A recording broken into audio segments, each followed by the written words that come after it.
ഞങ്ങൾ തമ്മിൽ അനുനയിപ്പിക്കാൻ അദ്ദേഹം രോഷാവൂരിനല്ല, ഞങ്ങൾ തമ്മിൽ നല്ല സൗഹൃദമാണ്. ആ സൗഹൃദത്തിന്റെ ഭാഗമായിട്ട് മാത്രം സന്ദർശനം. അല്ല, അതൊക്കെ പറയേണ്ടത് UDF നേതൃത്വവും അദ്ദേഹമാണ്.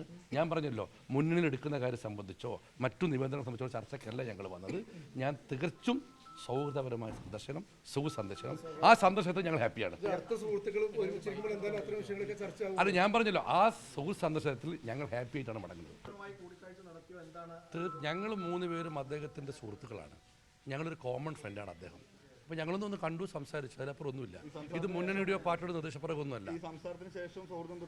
നല്ല സൗഹൃദം ഉണ്ടാവും. സൗഹൃദം തുടരുന്ന കാര്യത്തിൽ സംശയമില്ല. അല്ല, അത് ഞങ്ങളുടെ പാർട്ടി നേതൃത്വം, മുന്നണി നേതൃത്വമൊക്കെ അതുമായി ബന്ധപ്പെട്ട് സംസാരിക്കുന്നുണ്ട്.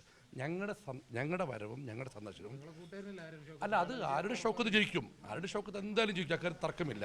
അപ്പോൾ ഞങ്ങളെ സംബന്ധിച്ച് ഈ സന്ദർശനം വെറും സുഹൃത്ത് സന്ദർശനം മാത്രമാണ്. ഞങ്ങൾ ഇതിനു മുമ്പ് 3 മണിക്കൂർ ഇരുന്നിട്ടുണ്ട്. അദ്ദേഹം എൻ്റെ ഓഫീസിൽ വന്ന് 2 മണിക്കൂർ ഇരുന്നിട്ടുണ്ട്. വിജയശാന്തിൻ്റെ വീട്ടിൽ വന്ന് 2 മണിക്കൂർ ഇരുന്നിട്ടുണ്ട്. ജയന്തിൻ്റെ വീട്ടിൽ വന്നിട്ടുണ്ട്. ഞങ്ങൾ ഇന്നും തുടങ്ങിയല്ല, ഒരു 2-3 മാസമായി 3-4 മാസമായി ഞങ്ങൾ നിരന്തരം കൂടിക്കാഴ്ച കാണുന്ന നല്ല സുഹൃത്തുക്കളാണ്.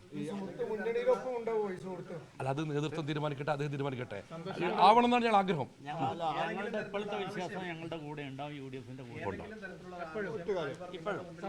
ഒന്നും വെച്ചിട്ടില്ല. ഞങ്ങൾ മടങ്ങുന്നത് സന്തോഷത്തോടെയാണ്. അദ്ദേഹം UDF ഉണ്ടാകുന്ന പ്രതീക്ഷിക്കുന്നു.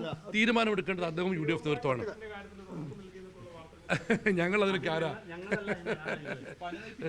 അല്ല, ഞാൻ